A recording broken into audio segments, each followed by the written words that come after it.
tell our viewers what are the names of some of those medicines that are used Sure. in the blood during the time of Sure. catheterization and Sure. then afterwards?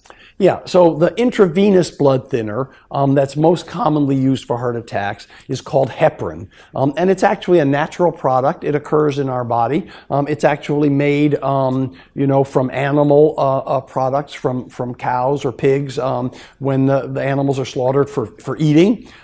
This is extracted from the intestines of the animals and then cleaned and purified and so forth. And by the way, sometimes even a very Orthodox Jew might get heparin, that's derived from a pig. But as you know, the rule says in questions of health, we don't worry about the dietary restrictions. It's more important to save somebody's life. And so that's the intravenous form. And then we'll usually go to oral forms. It turns out aspirin is a mild blood thinner. So many patients will go home with a small dose of aspirin that they'll take each day. And then there are a number of other drugs. For example, there's one called clopidogrel. The brand name in the United States is Plavix. That's very commonly used, often in combination with aspirin. There are several others that can be used with aspirin, particularly if the cardiologists who are doing the stent are not totally satisfied with the placement of the stent. They think, there's an increased risk for a blood clot forming here. They might use a drug called prasugrel or a drug called ticagrelor. But the most common one is clopidogrel, the one that's called Plavix. I don't know, what do you call it in Israel? Is it not called Plavix? Plavix. It's called Plavix here too. I think it's pretty much all over the world they call it Plavix. That's the most common one. It's generic. It's not expensive. Aspirin, of course, is very inexpensive. So it turns out, fortunately for patients, that many of the drugs that we use in combination, both at the time of the heart attack and later, are so-called generic. That is, the patent is run out, so the prices are very reasonable. I know you have a socialized medicine system here in Israel, so maybe the cost isn't so much. But I suspect there's probably still a small copay. If you're getting one of the newer drugs, the amount you're going to have to pay is probably more than if you're getting a generic. And just about all the drugs are generic, which is good news in the US, where many patients have to pay a substantial portion of the drugs.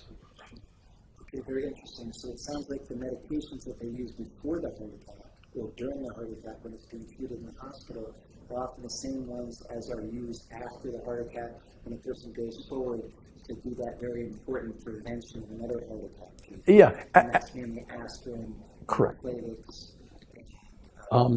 We also give drugs to slow the heart rate and the blood pressure, so-called beta blockers. There's drugs that help control the blood pressure and also help lead to health of the blood vessel. Those are called angiotensin converting enzyme inhibitors. We call them ACE inhibitors, or angiotensin receptor blockers. We call them ARBs. So how do we know that these drugs help? Well, as you know, these days, the medical education is to teach people to do things according to the best scientific evidence. We call it evidence-based medicine. So when I was in training, much of what I was taught we call eminence-based medicine. Do it because I tell you so, because I know. And that's based on experience, and many times it's right. But in fact, as you know, science keeps moving. So I have a lecture that I love to give called All the Things I Learned in Medical School That Weren't True. And there's a lot of them. And there's also a wonderful story, I hope it's true, of a dean of one of the Chicago medical schools who on the first day of class for the students comes in and says, here's an important lesson. Half of what we're going to teach you is wrong. We just don't know which half. So, medicine constantly moves. And there are these, what I call the gold standard randomized big trials, where neither the doctors nor the patient know who's getting the sugar pill, the placebo, and who's getting the active agent. When they break the code at the end, they may discover, wow, this drug really worked. Just as often they find out, oh, this drug didn't work. But all the drugs that work get a special gold stamp, if you will, both from the European Society of Cardiology, the Israeli Society of Cardiology, American College of Cardiology, American Heart Association. These are the drugs that have been proven by science to help you. Now, we can't be sure they're going to help you, but the odds are that they're going to help you. Let's talk about that just a little bit, because what does it mean when a study says that the drug worked? Yeah. Does that mean it works in a certain percentage of people? Yeah. And like what percentage? So, if there's 100 people in a room, yeah. how many of them need to get benefit for it to actually say the drug helps? Right. It's a great question. So when we do the randomized controlled trials, of course, there's always somebody who's an expert in statistics, a biological statistician. We call them a biostatistician, who's involved with the trial. And at the end of the trial, they apply a lot of very sophisticated mathematical analyses.